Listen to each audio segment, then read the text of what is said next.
UKP Stage 3 cost crosses ₹90,000 crore mark.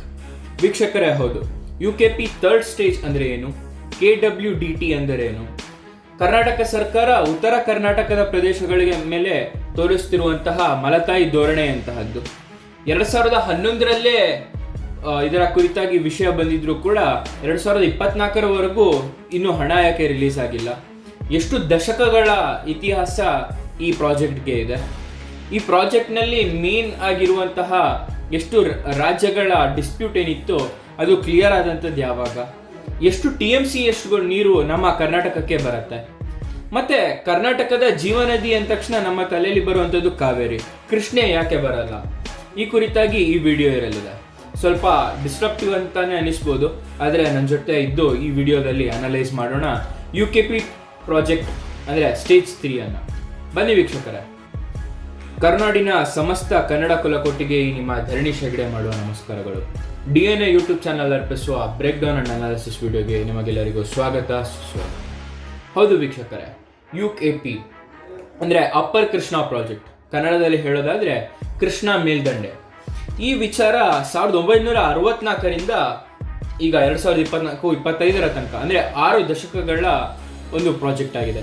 ಯಾಕಂದ್ರೆ ಪ್ರತಿಯೊಬ್ಬ election ಅಲ್ಲಿ ನಿಲ್ಬೇಕಾದ್ರೆ ಕೂಡ ಪ್ರತಿಯೊಂದು ಪಾರ್ಟಿಯ ಮ್ಯಾನಿಫೆಸ್ಟೋದಲ್ಲಿ ಇರತ್ತೆ ಕೃಷ್ಣಾ ಮೇಲ್ದಂಡೆ, ಭೀಮಾ ನದಿ ತೀರ, ಇವೆಲ್ಲ ತುಂಬಾ ಕೇಳಿ ಕೇಳಿ ಸಾಕಾಗುವಂತ ವಿಷಯಗಳು.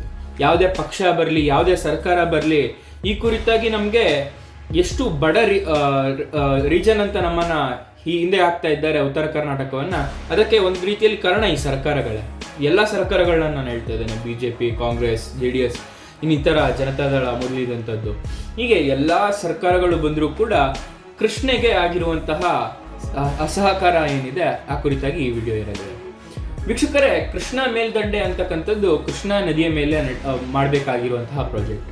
ಇದರಲ್ಲಿ ಡಿಸ್ಪ್ಯೂಟ್ ಇದೆ. ಯಾಕಂದ್ರೆ ಈ ಕೃಷ್ಣೆ ನಮ್ಮ ಕರ್ನಾಟಕದಲ್ಲೇ ಹುಟ್ಟಿ ಹರಿದ್ರು ಕೂಡ ಆಂಧ್ರ ಪ್ರದೇಶ, ತೆಲಂಗಾಣ ಈ ಕಡೆಯೂ ಕೂಡ ಹೋಗೋದ್ರಿಂದ ಇದಕ್ಕೆ ವಾಟರ್ ಡಿಸ್ಪ್ಯೂಟ್ ಟ್ರಿಬ್ಯುನಲ್ ಒಂದು ಅರೇಂಜ್ ಆಗಿತ್ತು 2010ರಲ್ಲಿ.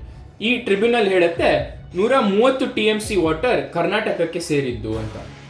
ಈ 130 TMCಯನ್ನು ಯುಟಿಲೈಸ್ ಮಾಡಬೇಕು ಅಂದ್ರೆ 519 ಅಡಿ ಇರುವಂತಹ ಆಲಮಟ್ಟಿ ಜಲಾಶಯ, ಆಲಮಟ್ಟಿ ಡ್ಯಾಮ್ ಏನಿದೆ ಇದು 519 ಅಡಿ ಇದೆ.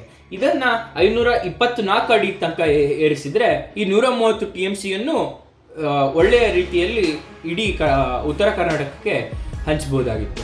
ಆದರೆ ಈ ಪ್ರಾಜೆಕ್ಟ್ 2010ರಲ್ಲಿ ಮುನ್ನೆಲೆಗೆ ಬಂದರೂ ಕೂಡ 2011ರಲ್ಲಿ ಇದಕ್ಕೆ 17,000 ಕೋಟಿ ಅಂತ ಎಸ್ಟಿಮೇಟ್ಸ್ ಇತ್ತು. 17,000 ಕೋಟಿ, ನಿಮಗೆ ಇದು ನಂಬರ್ ನೆನಪಿರಲಿ. ಈ 17,000 ಕೋಟಿ ಲ್ಯಾಂಡ್ ಅಕ್ವಿಸಿಷನ್ ಇಂದ ಇದ್ದು ಅಲ್ಲಿ 22 ಗ್ರಾಮಗಳು ಬರುತ್ತೆ. ಈ ಬೇಸಿನ್ ಏನಿದೆ, ಕೃಷ್ಣಾ ನದಿ ಬೇಸಿನ್ ಏನಿದೆ, ಈ ಸರೌಂಡಿಂಗ್ ಅಲ್ಲಿ 22 ಹಳ್ಳಿಗಳು ಬರುತ್ತೆ. 22,000 ಅಥವಾ 23,000 ಅಂತಾನೆ ಹೇಳ್ಬೋದು, ಅಷ್ಟು ಕುಟುಂಬಗಳು ಬರುತ್ತೆ. ಇವರ ರಿಹ್ಯಾಬಿಲೇಷನ್ ಆಗಿರ್ಬೋದು, ಅಲ್ಲಿ ಅವರ ಲ್ಯಾಂಡ್ ಏನು ಕಳ್ಕೊಳ್ತಾರೆ ಆ ಲ್ಯಾಂಡ್ಗೆ ಕಾಂಪನ್ಸೇಷನ್ ಆಗಿರ್ಬೋದು, ಲ್ಯಾಂಡ್ ಅಕ್ವಿಸಿಷನ್ ಆಗಿರ್ಬೋದು, ಈ ವಿಷಯಗಳು ತುಂಬಾ ಇಂಪಾರ್ಟೆಂಟ್ ಆಗುತ್ತೆ. ಈ ವಿಷಯಗಳ ಕಾರಣದಿಂದಾಗಿಯೂ ಮತ್ತು ಎನ್ವಿರಾನ್ಮೆಂಟಲ್ ಕ್ಲಿಯರೆನ್ಸ್ ಇರಲಿಲ್ಲ. ಎನ್ವಿರಾನ್ಮೆಂಟಲ್ ಕ್ಲಿಯರೆನ್ಸ್ ಬಂದದ್ದೇ 2019ರಲ್ಲಿ, ಅಂದರೆ 2010ರಿಂದ 9 ವರ್ಷ ತಗೊಳ್ತು. ಹಾಗೆ ನೋಡಿದ್ರೆ 8 ವರ್ಷ ಅಂತ ಹೇಳ್ಬೋದು, 2011ರಿಂದ 2019ವರೆಗೂ. ಅಂದರೆ 8 ವರ್ಷ ಖಾಲಿ ಎನ್ವಿರಾನ್ಮೆಂಟ್ ಕ್ಲಿಯರೆನ್ಸ್ಗೆ ಹೋಯ್ತು. ಅದಾದ ನಂತರ ಆದರೂ ಸ್ಯಾಂಕ್ಷನ್ ಆಯ್ತಾ ಅಂತ ನೋಡಿದ್ರೆ ಇಲ್ಲ. ಮತ್ತೆ 55,000 ಆಯಿತು ಅವಾಗ.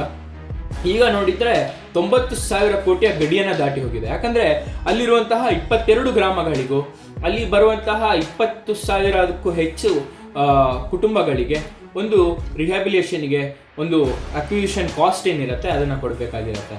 2019ರಲ್ಲಿ ಬಸವರಾಜ ಬೊಮ್ಮಾಯಿ ಅವರ ಸರ್ಕಾರ ಏನಿತ್ತು ಅವಾಗ ಅವರು ನಿಗದಿಪಡಿಸಿದ್ದು ಇರಿಗೇಟೆಡ್ ಲ್ಯಾಂಡ್, ಅಂದರೆ ನೀರಾವರಿ ಇರತಕ್ಕಂತಹ ಲ್ಯಾಂಡ್ಗೆ 24 ಲಕ್ಷ ಕೊಡಬೇಕು. ಮತ್ತೆ ಇರಿಗೇಷನ್ ಇಲ್ಲದಂತಹ ಲ್ಯಾಂಡ್, ಅಂದರೆ ನೀರಾವರಿ ಇಲ್ಲದಂತಹ ಲ್ಯಾಂಡ್ ಏನಿರುತ್ತೆ ಅದಕ್ಕೆ 1 ಎಕರೆಗೆ 20 ಲಕ್ಷನ ನಿಗದಿ ಮಾಡಿತ್ತು.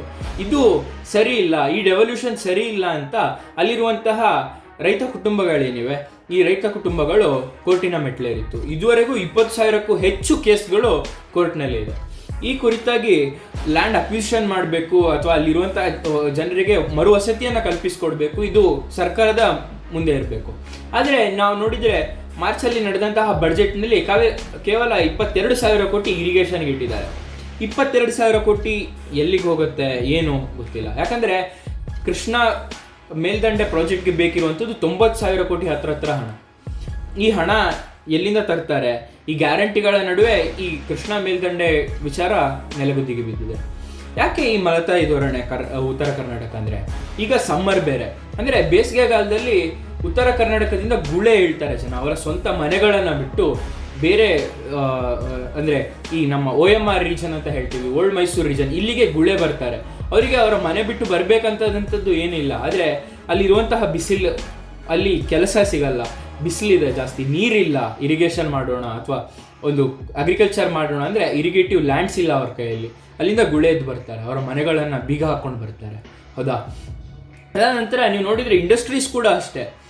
ಶರಣ್ ಕುಂದಕೂರು ಅವ್ರು ಹೇಳಿದಾಗೆ ತುಂಬ ಹೊಗೆ, ಹಜಾರ್ಡಸ್ ಫ್ಯೂಮ್ಸನ್ನು ರಿಲೀಸ್ ಮಾಡುವಂತಹ ಫ್ಯಾಕ್ಟ್ರಿಗಳನ್ನು ನಾರ್ತ್ ಕರ್ನಾಟಕ ಕಡೆ ಅಸೈನ್ ಮಾಡ್ತಾರೆ. ಅದೇ ಒಳ್ಳೆ ಫ್ಯಾಕ್ಟ್ರೀಸ್ಗಳನ್ನು ಬೆಂಗಳೂರು ಕಡೆ, ಅಂದರೆ ಆಕ್ಯುಪೇಷನ್ಸ್ ಜಾಸ್ತಿ ಎಲ್ಲಿ ಕ್ರಿಯೇಟ್ ಆಗುತ್ತೆ ಅದನ್ನು ಬೆಂಗಳೂರು ರೀಜನ್ ಅಥವಾ OMR ರೀಜನ್ ಕಡೆಗೆ ಸ್ಯಾಂಕ್ಷನ್ ಮಾಡ್ತಾರೆ.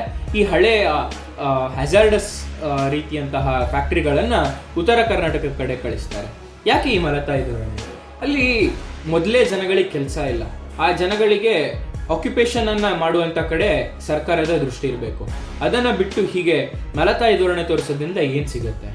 ಇಲ್ಲಿ ವೀಕ್ಷಕರೇ, ನಾವು ಮೇಯ್ನಾಗಿ ಗುರುತಿಟ್ಕೊಳ್ಬೇಕು, ಆಲಮಟ್ಟಿ ಜಲಾಶಯ ಏನಿದೆ ಅದು ಈಗಾಗಲೇ 519 ಅಡಿ ಇದೆ.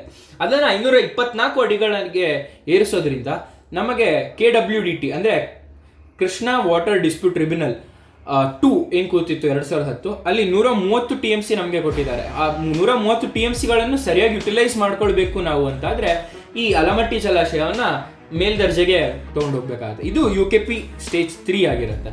ವೀಕ್ಷಕರೇ, ನಾವು ಇದರಲ್ಲಿ ಮೇನ್ ಆಗಿ ಗುರುತಿಟ್ಕೊಳ್ಬೇಕೇನೆಂದರೆ 5.3 ಲಕ್ಷ ಹೆಕ್ಟೇರ್ಗಳಷ್ಟು ಲ್ಯಾಂಡ್, ಅಂದರೆ ಇಡೀ ಉತ್ತರ ಕರ್ನಾಟಕವನ್ನು ಹಸಿರುಮಯ ಮಾಡಬಹುದಾದಂಥಷ್ಟು ಲ್ಯಾಂಡ್ಗಳಿಗೆ ನೀರನ್ನು ಇದರಿಂದ ಕಲ್ಪಿಸ್ಕೊಳ್ಬಹುದು. ಅಂದರೆ ಬರಪೀಡಿತ ಅಥವಾ ಕಡಿಮೆ GDPಗೆ ಇದು ಅಂದರೆ ಪರ್ಮನೆಂಟಾಗಿ GDPಗೆ ಉತ್ತರ ಕರ್ನಾಟಕ ಕೊಡುಗೆ ಕೊಡ್ತಾ ಇಲ್ಲ ಅಂತ ಹೇಳ್ತಾರೆ. 32% ಅಷ್ಟೇ ಅಂತ ಹೇಳ್ತಾರೆ. ಯಾಕೆ ಅಗ್ರಿಕಲ್ಚರಲ್ ಲ್ಯಾಂಡ್ಸ್ಗೆ ನೀರು ಕೊಡೋದ್ರಿಂದ GDPಯನ್ನು ಮೇಲೆ ತರಬಾರ್ದು? 1 ಟ್ರಿಲಿಯನ್ ಎಕಾನಮಿ ಆಗುವಲ್ಲಿ ಪ್ರತಿ ಸ್ಟೇಟ್ಗಳು ಈಗೇನು ರೇಸಲ್ಲಿ ಬಿದ್ದಿದೆ, ಅದಕ್ಕೆ ಇನ್ನೂ ಹೆಲ್ಪ್ ಆಗತ್ತೆ ಅಲ್ಲ? ಈ 90,000 ಕೋಟಿ ಒಂದು ವರ್ಷ ಬೇಕಿದ್ರೆ ಗ್ಯಾರಂಟಿಗಳನ್ನು ನಿಲ್ಲಿಸಿ, ಅಲ್ಲಿ ಏನು 60,000 70,000 ಕೋಟಿ ಏನು ಹೋಗುತ್ತೆ, ಪ್ಲಸ್ ಈಗ 22,000 ಕೋಟಿ ಇಟ್ಟಿದ್ರೆ ಒಂದು ವರ್ಷ ಖಾಲಿ ಕೃಷ್ಣ ಮೇಲ್ದಂಡೆಗೆ ಎತ್ತಿಡಿ. ಅವಾಗ ಈ ಲ್ಯಾಂಡ್ ಅಕ್ವಿಸಿಷನಿಂದ ಹಿಡಿದು ಎಲ್ಲ ಸಮಸ್ಯೆಗಳು ಬಗೆಹರಿದು ಮೇಲ್ಗಡೆ ನೀರು ಹರಿಯೋದ್ರಿಂದ ಎಷ್ಟೋ ಗ್ರಾಮಗಳಿಗೆ ನೀರು ಹರಿಯುತ್ತೆ. ಒಂದೊಂದು ಕೊಡಪಾನ ನೀರಿಗೂ ಕಿಲೋಮೀಟರ್ ಗಟ್ಟಲೆ ನಡೆಯುವಂತಹ ಪರಿಸ್ಥಿತಿ ಇತ್ತು. ಹರ್ ಘರ್ ಜಲ್ ಯೋಜನೆಯಿಂದ ಈಗ ಮನೆಗೆ ಹೇಗೆ ಪೈಪ್ಲೈನ್ಗಳು ಬಂದಿದೆ, ಆ ನಿಟ್ಟಿನಲ್ಲಿ ಅವರ ಹೊಲಗಳಿಗೂ ಬರಲಿ. ಒಂದು ಕೆನಲನ್ನು ರಿಯಲೈನ್ ಮಾಡಿ ಅಥವಾ ಕೆನಲನ್ನು ಇನ್ನೂ ಅಗಲ ಮಾಡಿಬಿಟ್ಟು ಎಲ್ಲ ನದಿ ಪಾತ್ರದ ಪ್ರದೇಶಗಳಿಂದ ನದಿ ಇಲ್ಲದೇ ಇರುವಂತಹ ಪಾತ್ರದ ಪ್ರದೇಶಗಳಿಗೂ ನೀರು ಹರಿಸುವಂತಾಗಬೇಕು ಅಂತ ಇದು ನಮ್ಮ ಆಲಾಪನೆ ಗೌರ್ಮೆಂಟ್. ಈ ಕುರಿತಾಗಿ ನಿಮಗೇನು ಅನಿಸುತ್ತೆ ವೀಕ್ಷಕರೇ?